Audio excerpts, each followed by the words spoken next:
Vamos falar agora sobre colisões. Uma colisão é qualquer interação vigorosa entre corpos com duração relativamente curta. Já fez alguns exemplos sobre isso, né? Quando as forças de interação forem maiores que as forças externas, estas podem ser desprezadas e o sistema pode ser considerado como isolado. Neste caso, o momento linear total do sistema se conserva. A gente também já viu isso, que quando as forças externas são nulas, né, o momento linear total se conserva. Nesse caso, colisões na forma mais geral, no conceito mais geral possível, sempre há forças externas, só que as colisões, as forças de impacto nas colisões são muito maiores do que as forças externas, como a normal ou a gravidade. Então, em situações como essa, a gente despreza as forças externas e assume o sistema como isolado e o momento linear total se conserva. Certo? Tem ainda os tipos de colisões. Tem aquela colisão elástica, em que, além do momento linear total, a energia cinética se conserva antes e depois. Né? Então, neste caso, as forças de interação são conservativas. Né? E tem as colisões inelásticas, em que a energia cinética não se conserva, ela é perdida parcialmente. E tem ainda a completamente inelástica, que é esse caso aqui, em que você tem dois corpos, eles colidem e após a colisão eles andam como se fossem um corpo só. Certo? Então, nos problemas em que houver colisão elástica, além do momento linear total, a gente aplica o princípio da conservação da energia cinética. Tá? Então, tendo isso em mente, vamos ver um pouquinho mais com mais detalhe as colisões elásticas. Então, imagine que a gente tem aqui uma colisão elástica entre um corpo A e um corpo B, tá certo? Antes e depois da colisão. Então, o momento linear total vai ser MA, que multiplica a velocidade de A antes da colisão, mais MB vezes a velocidade de B antes da colisão. Isso aqui é igual ao momento linear total após a colisão, que é dado por massa de A vezes a velocidade de A após a colisão, mais a massa de B vezes a velocidade de B após a colisão. Então, eu vou reorganizar essa equação aqui. Vou passar o MA-VA2 para o lado esquerdo e o MB-VB1 para o lado direito. Então, dessa forma aqui, eu vou ter a variação do momento linear do corpo A. Menos a variação, né? Porque a variação seria o final menos o inicial. Aqui eu tenho menos a variação do momento linear corpo A, que é igual ao negativo de menos a variação do momento linear do corpo B. A gente já viu isso num exemplo, em que, numa colisão, a variação do momento linear de um corpo é igual ao negativo da variação do momento linear do outro. Isso é uma consequência da conservação do momento linear total. Mas somado a isso, vamos adicionar agora a conservação da energia cinética, já que estamos lidando com uma colisão elástica. Certo? Então, temos aqui a energia cinética do corpo A antes da colisão, mais a energia cinética do corpo B antes da colisão. Isso aqui é igual à energia cinética do corpo A depois da colisão, mais a energia cinética do corpo B depois da colisão. Vou fazer a mesma jogada. Vou levar para o lado esquerdo a energia cinética do corpo A e jogar para o lado direito a energia cinética do corpo B. Então, nós obtemos isso aqui. Cancelando-se os dois embaixo, a gente vai ter que a massa de A, que multiplica VA antes da colisão ao quadrado, menos VA depois da colisão ao quadrado, vai ser igual a menos a massa de B, que multiplica a velocidade de B antes da colisão ao quadrado, menos a velocidade de B depois da colisão ao quadrado. Certo? Então, note que esse termo que aparece dos dois lados da equação da energia cinética, VA1 ao quadrado menos VA2 ao quadrado, pode ser escrito dessa forma aqui, ó. VA1 mais VA2 escalar VA1 menos VA2. Se você abrir essa conta aqui, você vai ver que VA1 escalar VA1 vai ser VA1 ao quadrado. Menos VA2 escalar com VA2 vai ser menos VA2 ao quadrado. Aí vai ter os termos cruzados, que é VA1 escalar menos VA2 e VA2 escalar VA1. Esses termos cruzados se cancelam, certo? Então, o que é que eu vou ter aqui? Eu vou ter a equação da conservação da energia cinética, aqui a equação da conservação do momento linear aqui, que a gente obteve no slide anterior, certo? E aqui a equação da conservação da energia cinética reorganizada do jeito que a gente obteve no slide anterior. Aí o que é que eu vou fazer? Eu quero tirar proveito dessa diferença desse quadrado perfeito aqui, ó, que é VA1 ao quadrado menos VA2 ao quadrado. Então o que é que eu faço? Eu vou fazer um produto escalar em cima dessa equação aqui com VA1 mais VA2 dos dois lados da equação. Certo? De forma que desse lado aqui eu vou ter o mesmo termo MA VA1 ao quadrado menos VA2 ao quadrado. Do outro, eu vou ter menos MB VB1 menos VB2 escalar VA1 mais VA2.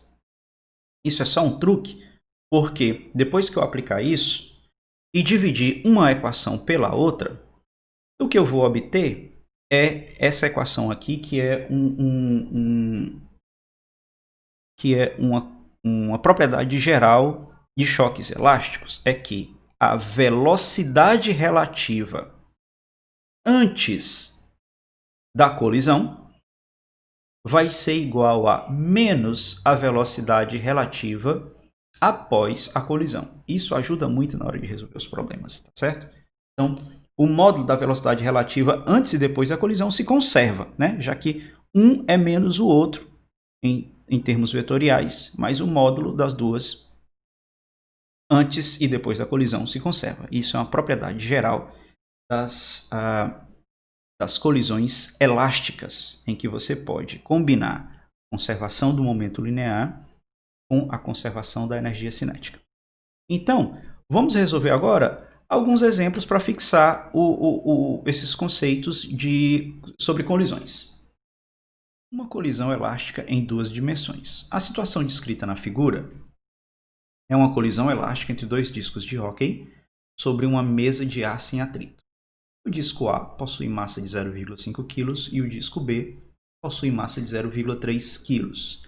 O disco A possui uma velocidade inicial de 4 metros por segundo no sentido positivo do eixo x e uma velocidade final de 2 metros por segundo cuja direção é desconhecida. O disco B está inicialmente em repouso. Calcule a velocidade final VB2 e os ângulos alfa e beta. Então a gente tem aí um choque de novo, que os vetores adquirem velocidades num plano xy e é uma colisão elástica. Então se a colisão é elástica, além do momento linear total, se conserva também a energia cinética. Precisa aplicar esses dois princípios para determinar qual é a velocidade de B, porque ela é completamente indeterminada, é desconhecida, certo? Então, a gente começa aplicando a conservação do momento linear total na direção x e depois na direção y, certo? Então, o momento linear total em x antes e depois da colisão tem que ser igual. Então, MA VA1x mais MB VB1 na direção x tem que ser igual a MA VA2 na direção x mais MB VB2 na direção x. Só que a velocidade do B inicialmente é 0, certo? Então, substituindo os valores, a gente vai ter que 0,5 vezes 4, que é a velocidade de A antes do choque, tem que ser igual a 0,5, a massa de A, vezes VA2x, mais 0,3, que é a massa de B, vezes VB2. Simplificando um pouco mais, a gente escreve essa equação como sendo 0,5 VA2x mais 0,3 VB2x igual a 2. E a gente reserva essa equação. Certo? Vamos agora para a conservação do momento linear total na direção y. Sabe que antes e depois o momento linear total tem que se conservar. Então a gente monta as equações, vai ser MA/VA1y mais MB/VB1y igual a MA/VA2y mais MB/VB2y. O VB1 inicial é zero, porque o VA1 inicial é zero porque o movimento era na horizontal. O VB1 inicialmente era zero porque ele estava parado. E a equação que a gente obtém, 0,5 VA2y mais 0,3 VB2y igual a zero. E a gente reserva essa equação. Tá certo? Vamos agora aplicar a conservação da energia cinética, já que se trata de uma colisão elástica. Então, a energia cinética antes e depois tem que se conservar, né? Então, já substituindo, antes vai ser a massa de A vezes a velocidade de A ao quadrado sobre 2. Como B igual a zero, o VB, o corpo B não contribui para a energia cinética total antes da colisão. Depois a gente vai ter massa de A dividido por 2 vezes VA2x ao quadrado mais VA2y ao quadrado. Lembrar que essa soma aí é o VA2 ao quadrado, né? O módulo ao quadrado da velocidade de A, mais 0,3 sobre 2, que é a massa de B, que multiplica VB2x ao quadrado mais VB2y ao quadrado. Cancela-se os dois que estão dividindo na equação. Aí a gente chama a atenção para que isso aqui, essa soma aí no parênteses, nada mais é do que o módulo da velocidade do corpo A ao quadrado após a colisão. E que aqui a gente tem o módulo da velocidade do corpo B após a colisão. Certo? E simplificando um pouco mais as equações, a gente vai ter... A gente já sabe, o problema já diz que no final, após o choque, o VA2 é igual a 2. Ele só não diz qual é o ângulo, mas ele diz qual é o módulo. Então, a gente vai substituindo aí os valores, né? Ficamos apenas nessa equação com uma incógnita desconhecida, que é o VB2, o módulo da velocidade de B após o choque. Resolvendo essa equação, vai obter que o VB2 vai ser 4,47 metros por segundo. Certo? Então, eu vou trazer as equações que a gente reservou no slide passado, que vieram da conservação do momento linear total em x e em y. Certo? E que são essas duas aqui. Então, a gente obteve no slide passado que, pela conservação do momento linear, 0,5 VA2x mais 0,3 VB2x é igual a 2. E que 0,5 VA2y mais 0,3 VB2y é igual a 0. Pela conservação da energia cinética total, a gente sabe qual é o módulo VB2, o módulo da velocidade de B. Mas ainda não sabemos qual é o ângulo e nem quais são as componentes VB2x. Também não sabemos qual é o ângulo alfa. Só sabemos o módulo do corpo, da velocidade do corpo 2 após o choque. Então, a gente vai decompor agora os vetores, né? A gente sabe que o VA2x é o VA2 cosseno de alfa. O VA2y vai ser o VA2 seno de alfa.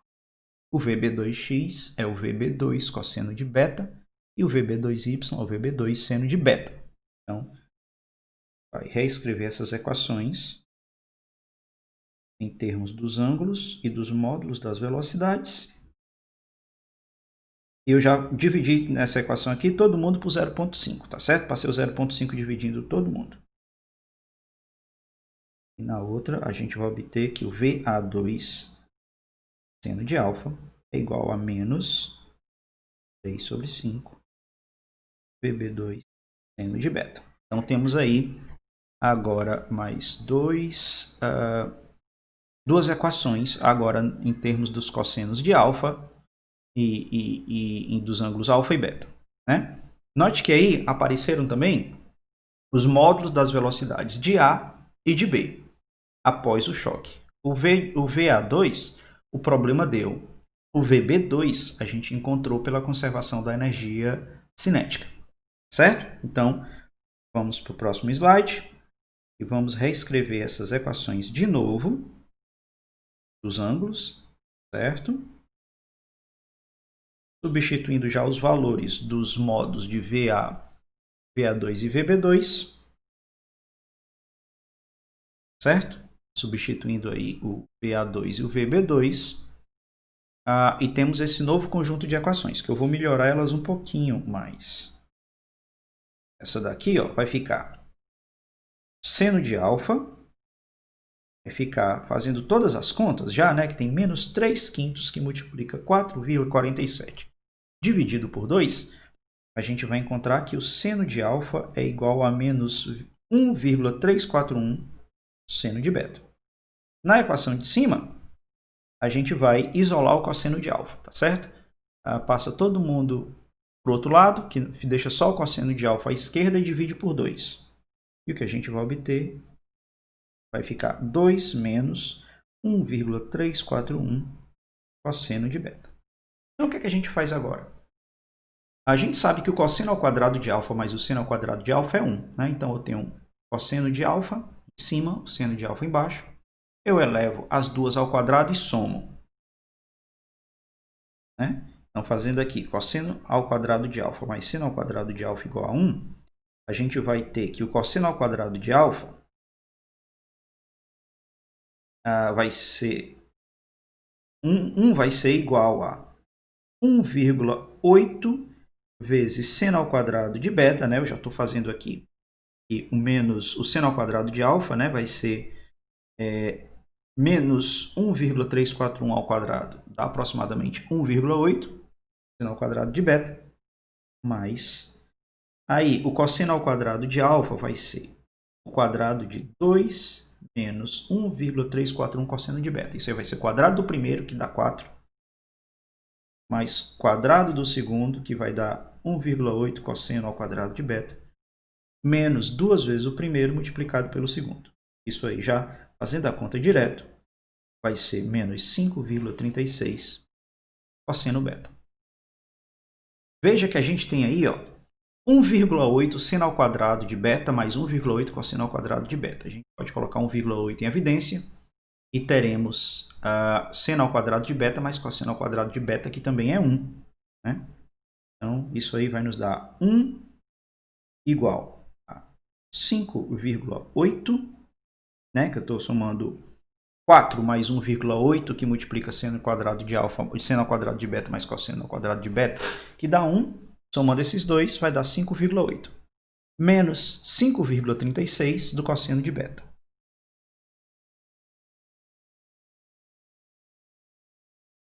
Fazendo essa continha simples, a gente vai ter que o cosseno de beta vai ser 0,89 ou 0,895.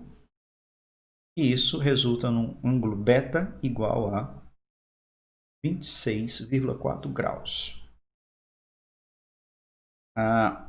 Substituindo, se a gente sabe qual é o seno de beta agora, a gente sabe que o seno de alfa é igual a menos 1,341 seno de beta. Basta calcular o seno de beta agora, que eu sei qual é o beta, que é 26,4. Eu vou obter que o seno de alfa é igual a 0,6. Isso me dá um ângulo alfa igual a 36,6 graus. E assim, utilizando a conservação do momento linear total numa colisão e a conservação da energia cinética, sabendo que é uma colisão elástica, a gente conseguiu determinar qual era a velocidade e a direção do corpo B e do corpo A após a colisão. Este é um exemplo que envolve a conservação do momento linear total em um choque completamente inelástico. O pêndulo balístico. A figura mostra um pêndulo balístico, um sistema para medir a velocidade de uma bala. A bala com massa mb é disparada contra um bloco de madeira com massa m grande, suspenso como um pêndulo, e produz uma colisão completamente inelástica com o pêndulo. Que significa dizer, está lá o pêndulo parado, e vem a bala e bate. Depois que a bala bate no pêndulo, os dois ficam juntos e se movem como um corpo só, e não como mais corpos separados. Depois do impacto com a bala, o bloco oscila atingindo uma altura máxima y. Conhecendo-se os valores da massa da bala, da massa do pêndulo e de y, que é a altura que o bloco subiu, qual a velocidade inicial da bala? Bom, então a gente aí sabe que é um choque, podemos aplicar a conservação do momento linear total, mas ele não é o suficiente, a gente vai ter que fazer uma conservação da energia aí para poder resolver esse problema, tá certo? Então vamos lá.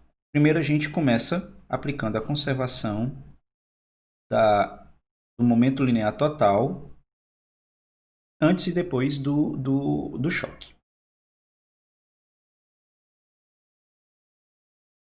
Então a gente vai ter massa vezes a velocidade da bala, mais a massa do bloco vezes a velocidade do bloco, que é zero, ele está parado, vai ser igual a momento linear total depois, que vai ser o quê? A massa da bala mais a massa do bloco vezes a velocidade dos dois andando juntos, que a gente chama de V', certo? Então, melhorando essa equação aí, a gente vai ter que V' vai ser a massa da bala vezes a velocidade da bala dividido pela soma da massa da bala mais a massa do bloco. Okay? Então, vamos agora aplicar a conservação da energia mecânica total.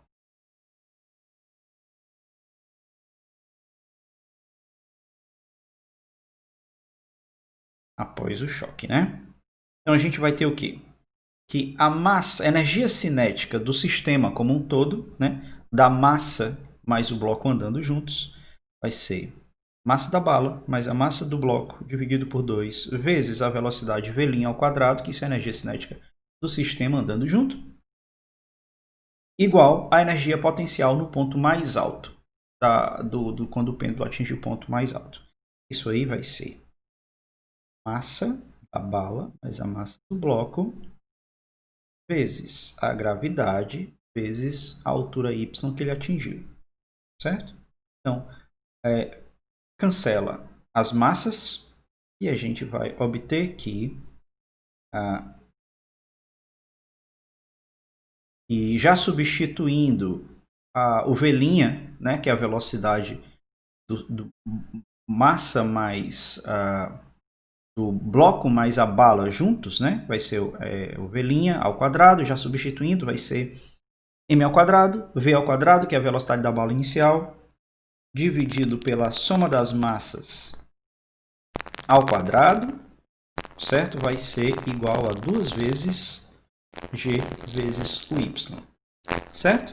Então a gente isola a velocidade da bala e a gente determina que a velocidade da bala vai ser igual a soma das massas dividido pela massa da bala, que multiplica a raiz quadrada de 2 vezes g vezes o y.